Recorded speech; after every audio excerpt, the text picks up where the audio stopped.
For nearly 2,000 years, the land was silent. Its people were gone, scattered across continents. Kingdoms had risen, empires had fallen. Wars had changed the map of the world.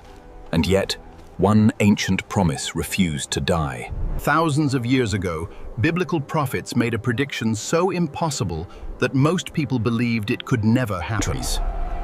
They said a nation destroyed, a people scattered, would one day return home.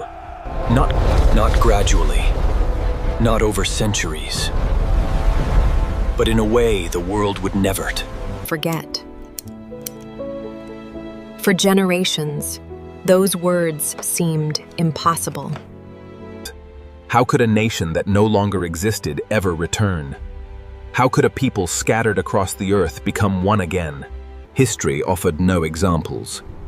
Nations disappear, empires collapse, and usually they never come back.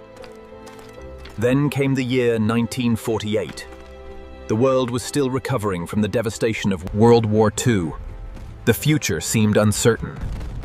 And then, something happened that stunned the world. Israel was reborn in a single day. After nearly 2,000 years, a nation had returned from history. What many called impossible had become reality. But that was only the beginning. Because the prophets had spoken about something else. A city. One city.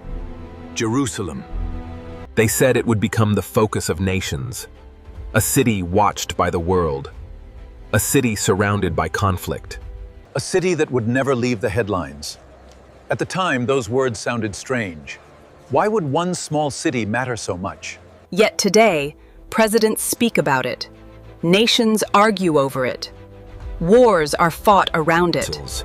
And the eyes of the world remain fixed upon Jerusalem. Exactly as those ancient writings describe. As the years passed, more questions began to emerge. Was this coincidence? Was it politics, or was something much bigger unfolding? For many believers, Israel's restoration is more than a historical event. It is a sign, a reminder that history may not be moving randomly, that there may be a story unfolding, one written long before modern nations existed. And according to the Bible, the story is not over. Because Jesus once told his followers to watch, to pay attention, to recognize the signs of the times. Not to live in fear, but to remain awake, to remain ready. Today the world feels uncertain. Wars continue, tensions rise, and once again, Israel stands at the center of global attention. Just as it has for generations. Perhaps that is why millions of people are asking the same question.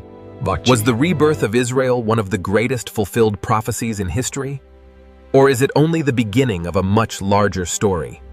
Because if the ancient prophets were right about the past, then the future may be closer than anyone realizes. The question is not whether the world is changing. The question is, are we paying attention?